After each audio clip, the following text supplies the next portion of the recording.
Hello everyone, welcome to our channel. My name is Yash और आज हम बात करने वाले हैं 20 ऐसे स्टॉक्स के बारे में जो कि अगले 20-30 साल तक मार्केट को लीड करते रहेंगे।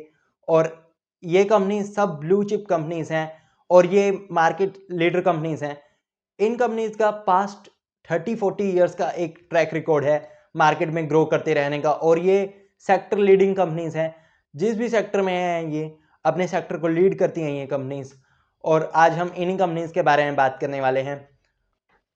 ये कंपनीज हर चीज़ में लीड करती हैं। जैसे इनकी मैनेजमेंट जो है बहुत ही क्लीन मैनेजमेंट है और बहुत ही अच्छी मैनेजमेंट है। जो इनके मैनेजर्स हैं वो बहुत अच्छे हैं।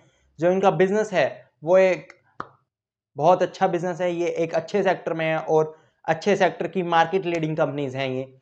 और अगर कोई अभी अभी इन्वेस्टिंग जिसने करना शुरू किया है, कोई बिगनर है इन्वेस्टिंग में, वो इन कंपनीज में सिर्फ ट्रेड करके अगले 20-30 ईयर्स तक एक बहुत अच्छा एक CAGR बना सकते हैं 26% का। और तो चलिए शुरू करते हैं। ये हमारी 20 स्टॉक्स की लिस्ट जो कि बेस्ट कंपनीज हैं। ये ग्रेट कंपनीज हैं इंडियन स्टॉक मार्केट की और ये अगले 20-30 ईयर्स तक एक इंडियन स्टॉक मार्केट में अपनी पकड़ बनाए रख सकती हैं।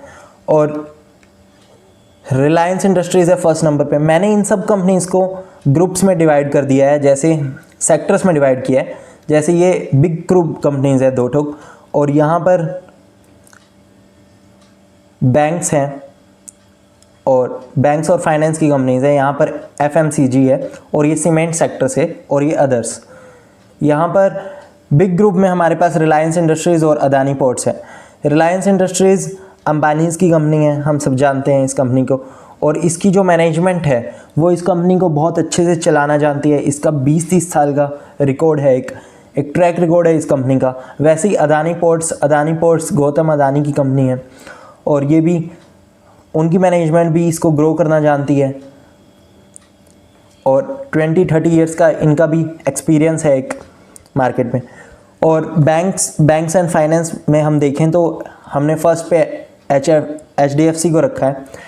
HDFC बैंक इंडिया का लार्जेस्ट बैंक है और मुझे ज़्यादा बोलने की ज़रूरत नहीं है इस बैंक के बारे में। ये 19-20% से ग्रो कर रहा है हर साल, तो इनका एक ट्रैक रिकॉर्ड है। और जो इनकी मैनेजमेंट है वो कॉन्फिडेंट है बिल्कुल 19-20% से ग्रो करने के लिए। वैसे ही कोटक महिंद्रा बैंक है। कोटक महिंद्रा बैंक भी एक अच्छी पेस से ग्रो कर रहा है और इनका भी जो मैनेजमेंट है वो बहुत अच्छा है और इनका भी टारगेट जो है वो 19-20% से ग्रो करने का है।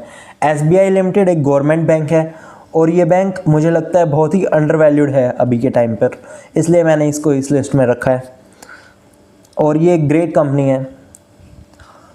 AU स्मॉल फाइनेंस बैंक है। मैंने इसमें एक ही स्मॉल फाइनेंस बैंक को रखा है और ये AU स्मॉल फाइनेंस बैंक को स्मॉल फाइनेंस बैंक बोलना ठीक नहीं रहेगा क्योंकि एक बहुत ही बड़ा बैंक हो गया है। 50,000 करोड़ की मार्केट कैप है इसकी और ये लीड करता है स्मॉल फाइनेंस बैंक सेक्टर को।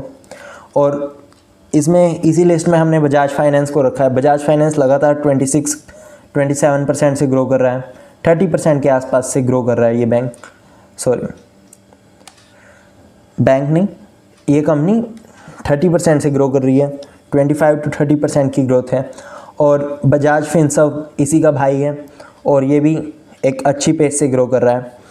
और जियो फाइनेंशियल सर्विसेज ये भी अंबानी ग्रुप की कंपनी है जो कि अभी अभी स्टॉक मार्केट में कुछ टाइम पहले लिस्ट हुई थी और ये भी इनके भी जो प्लान्स हैं वो बहुत अच्छे हैं। अभी तो इन्होंने ज़्यादा सर्विसेज अपनी लॉन्च नहीं की हैं पर ये भी एक अच्छी कंपनी दिखती है हमें नेक्स्ट 20-30 ईयर्स के लिए।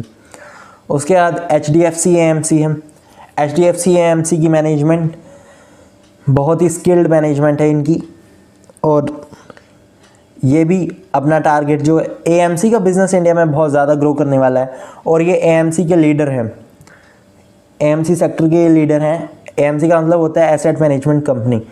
ये लीडर हैं एसेट मैनेजमेंट कंपनीज़ के और आई थिंक तो ये सेक्टर भी ग्रो करेगा। उसके बाद हमें FMCG पे आ जाते हैं। FMCG में JK पेपर है। JK पेपर भी अपने सेक्टर का लीडर है और ये बहुत ही अच्छे पेस से ग्रो कर रहा है। और जैसे जैसे पेपर की डिमांड बढ़ रही है इंडिया में तो लगता है ये इंडस्ट्री भी बहुत अच्छे से ग्रो कर रही है। उसके बाद ITC है, एवरग्रीन स्टॉक है ये और ये भी बहुत अच्छी मैनेजमेंट है। वैसे ही नेस्ले है हमारे पास, नेस्ले के प्रोडक्ट्स हम सब कंज्यूम करते होंगे। और उसके बाद पेज इंडस्ट्रीज़ है, उसके बाद वरुण बेवरेजेस है, वरुण बेवरेजेस के भी प्रोडक्ट्स हम सभी कंज्यूम करते ही होंगे। उसके बाद सीमेंट है, जब हम सीमेंट बोलते हैं तो पहला नाम एसीसी आता है और दूसरा अंबुजा आता है, तो इसलिए मैंने इन दोनों कंपनीज़ को अपनी लिस्ट में रखा है। तो ये भी ग्रेट कंपनीज़ हैं और बहुत अच्छे से ग्रो कर सकती है। दोनों ही कंपनीज़ अडानी ग्रुप के अंडर आती हैं, तो मैनेजमेंट भी इनकी ऑनेस्ट मैनेजमेंट है और अच्छी मैनेजमेंट है। उसके बाद अदर इंडस्ट्रीज़ के स्टॉक आते हैं, जो कि अपने पास CDSL है। जब भी हम स्टॉक मार्केट में कोई भी ट्रांजैक्शन करते हैं तो उसकी फ़ीस CDSL के पास जाती हैं। तो ये भी एवरग्रीन स्टॉक है। इंडिया में सिर्फ 4-5% लोग मार्केट में इन्वेस्ट करते हैं और चाइना में ये नंबर 30% से भी ऊपर है और अमेरिका में 50% से भी ऊपर है। तो लगता है ये इंडस्ट्री बहुत तेज़ी से ग्रो करेगी इंडिया में, तो इसलिए मैंने CDSL को भी इस लिस्ट में रखा है। उसके बाद पॉलीकैब इंडिया है, ये भी एक बहुत अच्छी कंपनी है और इनकी मैनेजमेंट भी बहुत क्लीन है, तो इसलिए मैंने इसको लिस्ट में रखा है। उसके बाद लाल पैथ लैब्स है, ये भी एक बहुत अच्छी कंपनी है। ये लैब्स की लीडर है, लेबोरेटरीज़ जहां हम टेस्ट करवाते हैं अपने मेडिकल टेस्ट्स, और ये इंडस्ट्री भी इंडिया में लगातार तेज़ी से ग्रो कर रही है। तो ये हमारी लिस्ट थी एक 20 कंपनीज़ की, और मैंने सब 20 कंपनीज़ का ओवरव्यू भी दे दिया आप लोगों को। और आपको अगर वीडियो पसंद आया तो चैनल को लाइक, शेयर एंड